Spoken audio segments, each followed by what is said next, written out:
Welcome to TRTV Telangana. నేను మీ Anil. Ambulance ఆపద సమయంలో ఆపాడుకునే అంబులెన్స్ కి ఈ రోజు ప్రైవేట్ అంబులెన్స్ ఏదైతే అసోసియేషన్ ఉంటుందో వాళ్ళకి ఇబ్బందులు ఉన్నాయని కూడా వాళ్ళు ధర్నా చేయడం అయితే జరుగుతూ ఉంది.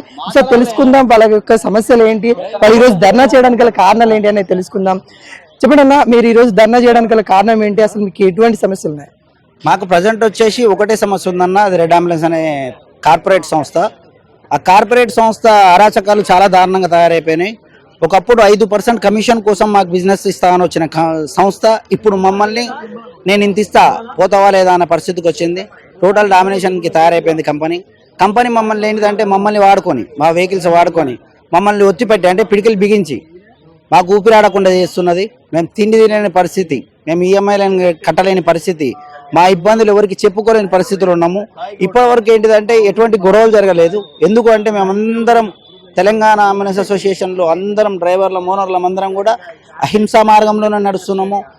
ఎవ్వరు హింసకు ప్రేరేపించలేదు ఇప్పటి వరకు. ఒకవేళ హింసకు ప్రేరేపిస్తే మాత్రం హైదరాబాద్ దగ్గర పడిపోతుంది. చాలా దారుణమైన పరిస్థితి. ఎందుకంటే ఎవడి కడుపు నొప్పి వాడికే తెలుస్తుంది, ఎవడి ఆకలి మంటలు వాడికే తెలుస్తాయి. మేమందరం అదే ఆకలి మంటతో ఉన్నాం. మాకు పర్ఫెక్ట్ సపోర్ట్ గవర్నమెంట్ నుంచే దొరకాల. ఎందుకంటే ఇంతకుముందు గత ప్రభుత్వాలు చేసిన తప్పుకి ఇప్పటి వరకు మేము బానిసల్లాగా బతకడానికి అయితే మేము సిద్ధంగా లేము. మమ్మల్ని బానిసలు చేద్దామని కంపెనీ అనుకుంటుంది. ఒకవేళ బానిసలు అవ్వాల్సిన పరిస్థితి వస్తే ఆత్మాహుతికైనా సిద్ధంగానే మేమైతే బానిసలు అవ్వడానికి సిద్ధంగా లేము. కాబట్టి ఏంటంటే తగలబడమా తగలబెట్టడమా రెండే ఆప్షన్స్ ఉంటాయి. ఇప్పటివరకు అయితే హింసకు పూనుకోలేదు, అహింస మార్గంలోనే నడుస్తున్నాము. అందరము ప్రతిసారి వారం కమ్యూనిటీకి కలిసి మాట్లాడుకుంటున్నాము, రిక్వెస్ట్ చేసుకుంటున్నాము. వద్దు గొడవ దాకా పోవద్దు, బతిలాడుకుందాం, మాట్లాడుకుందాం, ఆలోచిద్దాం, చేద్దాం, ప్రభుత్వం దృష్టికి తీసుకెళ్దాము. ఎవరో ఒకరు సపోర్ట్ చేస్తారు, ఒకరు కాకపోతే ఒకరు ఆలోచిస్తారు. మాకు రేవంత్ రెడ్డి గారి మీద నమ్మకం ఉన్నది, 100% సపోర్ట్ చేస్తారు ఆయన. మీరు కొంచెం సపోర్ట్ చేసి రేవంత్ రెడ్డి గారి దాకా ఇది పోయేటట్టు చూడండి, ఆయన మాకు సపోర్ట్ చేస్తారు. మాకు రెడ్ అంబులెన్స్ అనే సంస్థను హైదరాబాద్ నుంచి టోటల్గా పూర్తిగా నిషేధించే ఏర్పాటు చేస్తే మా 10,000 కుటుంబాలు ఉన్నాయి అన్న అంబులెన్స్ డ్రైవర్లు తెలంగాణలో. ఈ 10,000 కుటుంబాలు సుఖ సంతోషాలతో బతుకుతారు. అన్న ఇంకోటి ఏంటంటే, మీరు ఆపద టైంలో మీ లైఫ్ ను కూడా డేర్ చేసి కొన్ని సమయాల్లో నైట్ టైం కావచ్చు, డే టైం కావచ్చు, చాలా రిస్క్ తో కూడుకున్న పని మీద. ఇలాంటి టైంలో గవర్నమెంట్ మీరు ఏం కోరుకుంటా ఉన్నారు? మీ జీవిత వేతనాలు ఏ విధంగా ఉంటాయి, మీ లైఫ్ ఏ విధంగా కొనసాగుతా ఉన్నాయి? మా లైఫ్ వచ్చేసి యాక్చువల్గా లైఫే ఉండదు మాకు. ఏంటిదంటే ఒకసారి బండి స్టార్ట్ చేసిన తర్వాతకి మేము ప్రపంచం మర్చిపోతాము, మా కుటుంబాలను మర్చిపోతాం, మా జీవితాలను మర్చిపోతాము. అంటే మా తిండి తిప్పలు, మా నిద్ర అన్ని మర్చిపోతాం. మేము ఫస్ట్ పేషెంట్ని సేవ్ చేయడం ఒక్కటే మా మోటివ్ ఉంటుంది, వేరేదేమి ఉండదు. ఏది ఆలోచించాం మేము.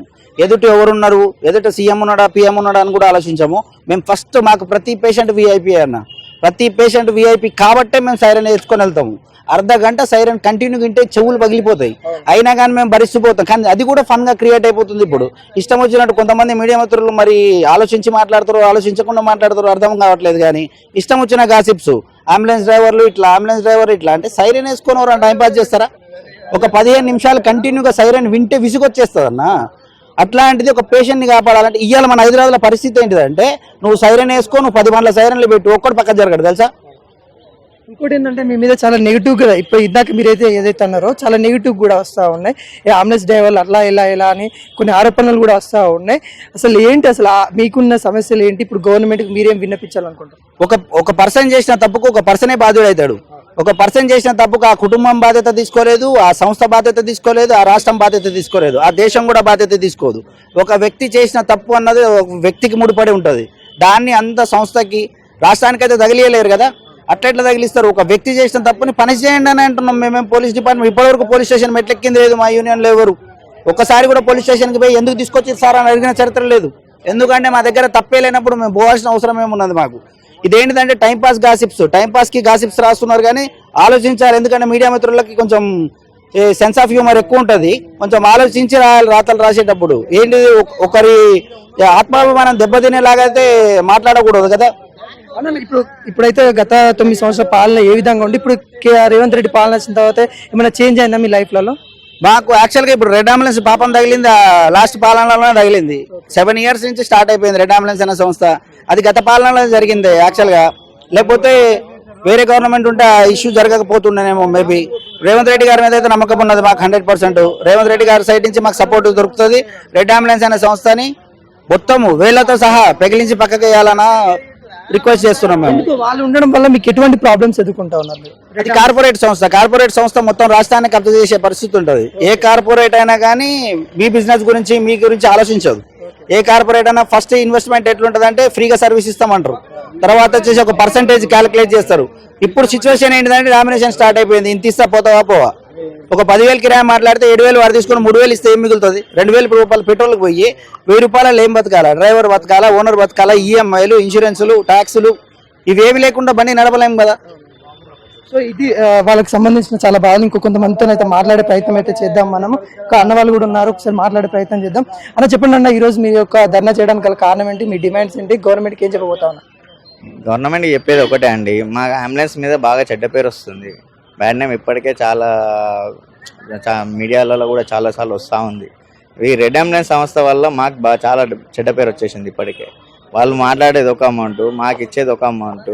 దానివల్ల ఏమైనా ప్రైవేట్ అంబులెన్స్ వాళ్ళు దోసుకుంటారు. మేము ఫ్రీ సర్వీస్ ఎన్నోసార్లు ఫ్రీ సర్వీస్ మనిషికి చందాలాగా వేసుకొని కూడా గరీబ్ వాళ్ళకి ఫ్రీగా పంపించిన రోజులు ఉన్నాయి మాకు. ఇప్పటికి కూడా మేము అలాంటి వ్యక్తులకు పంపిస్తాం కూడా. నెక్స్ట్ కూడా జనరేషన్లో కూడా చేసేది అదే. కానీ మాకు ఇబ్బంది ఏమైపోతుందంటే రెడ్ అంబులెన్స్ వాళ్ళు దోసుకొని మనల్ని బ్యాడ్ నేమ్ చేస్తున్నారు. ఇప్పుడు విజయవాడ వెళ్ళాలంటే వాళ్ళు తీసుకునేది 20,000 25,000 వాళ్ళు మాట్లాడుకొని మేము 12,000కి పంపిస్తారు మనల్ని. ఆడ మీకేమనిపిస్తుంది అక్కడికి వెళ్ళాక? అరే ఇంతగానో ఇప్పుడు మీ చుట్టుపక్కల వాళ్ళు అరే అంతగానం ఇచ్చేందుకు తీసుకొచ్చిర్రు, మా అంటే 12,000 13,000 వస్తుండే మీరు అంతగానం ఎందుకు పెట్టారు అని మిమ్మల్ని క్వశ్చన్ చేసినప్పుడు మీరేమనుకుంటారు? అరే ప్రైవేట్ అంబులెన్స్ వాడు దోసుకుంటుండని మీరు అంటారు. అక్కడ జరిగేది ఏంటంటే ఆ రెడ్ అంబులెన్స్ సంస్థ అతను తీసుకొని మాకు పంపించి అతను సేఫ్ సైడ్ ఉంటున్నాడు. అతనికి బ్యాడ్ నేమ్ రావట్లేదు, బ్యాడ్ నేమ్ వచ్చేది మాకు వస్తుంది. అది మెయిన్ మిస్టేక్. అది పబ్లిక్ లోకి తీసుకెళ్లాలని మేము ఇది ఇప్పుడు ఈ ధర్నా చేద్దామని డిసైడ్ అయ్యాం. మీ లైఫ్ లో ఎలా ఉంటాయి, మీ జీవితం ఎలా ఉంటుంది అసలు? మీ ఎందుకంటే చాలా చూస్తే డేర్ అండ్ డాష్ ఉండే జీవితాలు మీ. ఎందుకంటే ఇప్పుడు ఇక్కడ ప్రమాదం జరిగినా కూడా కాపాడాలని మీరు ప్రయత్నిస్తూ ఉంటారు. ఆ ప్రయత్నంలో మీ లైఫ్ కూడా ఒక్కొక్కసారి చాలా మంది ఇబ్బంది పడే తరుణాలు కూడా ఉంటాయి. ఎలా ఉంటుంది మీ లైఫ్ స్టోరీ? ఎలా ఉంటుంది? ఇది రిస్క్ తో కూడుకున్నది అండి. ఇప్పుడు ట్రాఫిక్ లో నడిపేయాలంటే అన్ని వెహికల్స్ చూసుకొని నడిపేయాల్సి వస్తుంది. ఇప్పుడు ఒక కార్కు డ్యామేజ్ అయినా వాళ్ళు ఏమంటారు, అది ఇదేంది ఇట్లా డ్యామేజ్ చేశారు, అది చాలా అయినాయి కూడా అలాంటి కేసెస్. కానీ మేము సర్వీస్ ఇస్తున్నామంటే హెల్పింగ్ కోసమే మేము సర్వీస్ ఇస్తామండి. కానీ ఈ దోసుకోవడం వల్ల మేము ధర్నా చేయడానికి ముందుకు వచ్చాం. ఈ రెడ్ అంబులెన్స్ వల్ల మేము నష్టపోతున్నాం. తీసేసి మీకు స్వయంగా కల్పిస్తే బాగుంటుంది అనుకుంటాం. అలానే మేము కోరుకుంటున్నాం. అలా ఇస్తే మా అందరూ కుటుంబాలు బాగుపడతాయి. మేము ఇప్పుడు ఈఎంఐ కట్టే పరిస్థితిలో కూడా లేము. ఇప్పుడు మా పిల్లల్ని చదివించుకోవాలన్నా ఏం చేయాలన్నా మాకు చాలా ఇబ్బంది అవుతుంది. అతని వల్ల మాకు చెడ్డ పేరు వచ్చింది ఆల్రెడీ. వచ్చాక కూడా మేము సర్వీస్ ఇద్దామన్నా కానీ వెళ్దామన్నా కానీ ఇక్కడ ఈఎంఐలు కట్టలేక సర్వీస్ ఇయ్యలేక బాగా ఇబ్బంది పడుతున్నాం. అంబులెన్స్ అన్ని మీరేనన్నా? ఇవన్నీ మీరే నడిపించుకుంటారు? మేము సొంతంగా అంటే మనిషికి ఒక్కొక్కటి 2-3 వెహికల్స్ ఉన్నాయి. అంటే పాత మేము 30 years నుంచి సర్వీస్ ఇస్తున్నప్పుడు అంటే మంచి సర్వీస్ అయినప్పుడు ఇంకో వెహికల్ కొనడము అట్లా. ఫైనాన్స్ లో అన్ని ఫైనాన్స్ లో ఉన్న వెహికల్స్ ఎవరు పైసలు పెట్టి కొనుక్కొచ్చినా ఏం లేవు. కాకపోతే అతని వల్ల నష్టపోయి ఇప్పుడు రోడ్ పాలు అయిపోయినాం. ఇది ఎవరు పాపం అంటారు? అంటే గత పాలకుల పాపమా ఇప్పుడు చేస్తున్న పాలనలో? మేము already Etela Rajender sir minister ఉన్నప్పుడు అతనికి ఇచ్చాము, తర్వాత హరీష్ రావుకి ఇచ్చాము. ఎవరు మా పట్ల రెస్పాన్స్ అనేది కాలేదు. మాకు వచ్చిన ఇన్ఫర్మేషన్ ప్రకారం ఏంటంటే వాళ్ళు కూడా ఆ రెడ్ అంబులెన్స్ సంస్థకి ఏమంటారు అట్లా ఉన్నారని మాకు కొంచెం అన్నారు. కాకపోతే మేము చూడలేదు, చేయలేదు. ఎవరిని తప్పు పట్టడం మంచిది కాదు. కాకపోతే మాకు హెల్ప్ చేస్తే బాగుంటుందని మేము కోరుకుంటున్నామండి. సో ఈ రోజు వాళ్ళు ధర్నా చేయడానికి మెయిన్ కారణం రెడ్ అంబులెన్స్ ఏదైతే సంస్థ కార్పొరేషన్ సంబంధించిన సంస్థ ఏదైతే ఉందో దానివల్ల మేము నష్టపోతా ఉన్నాం. వాళ్ళ కమిషన్స్ ఎక్కువ తీసుకుంటా ఉన్నారు. మాకు ప్రైవేట్ సంబంధించిన అంబులెన్స్ కాబట్టి మా దగ్గర నుండి కమిషన్స్ కూడా తీసుకునే తరుణాలు కనబడతా ఉన్నాయి. దీనివల్ల దాదాపుగా ఒక 10,000 కుటుంబాలు రోడ్డున పడే దాఖలాలు కనబడతా ఉన్నాయి. ఈ 10,000 కుటుంబాలు ఇప్పటికైనా సీఎం రేవంత్ రెడ్డి అయితే మమ్మల్ని కాపాడుకోవాలి. ఎందుకంటే ఆపద టైంలో మేము కాపాడుకునే ప్రయత్నం చేస్తాము. అక్కడ ఎవరైనా కానీ అక్కడ సీఎం ఉండని ఎవరున్నారు కానీ ఆ వ్యక్తి ఎవరైనా కానీ ఆయన కాపాడుకునే ప్రయత్నం మేము చేస్తాం కాబట్టి మమ్మల్ని కూడా కాపాడుకునే ప్రయత్నం గవర్నమెంట్ చేయాలి. ఏదైతే రెడ్ అంబులెన్స్ సంస్థ ఏదైతే ఉందో దానికి కాకుండా ఈ ప్రైవేట్ అంబులెన్స్ ఏదైతే ఉందో డైరెక్ట్ వాళ్ళకి ఇస్తే మేము మా జీవనోపాధులు కూడా బాగుంటాయని వాళ్ళైతే కోరుకుంటా ఉన్నారు. కెమెరామెన్ వెంకట్తో మీ అనిల్.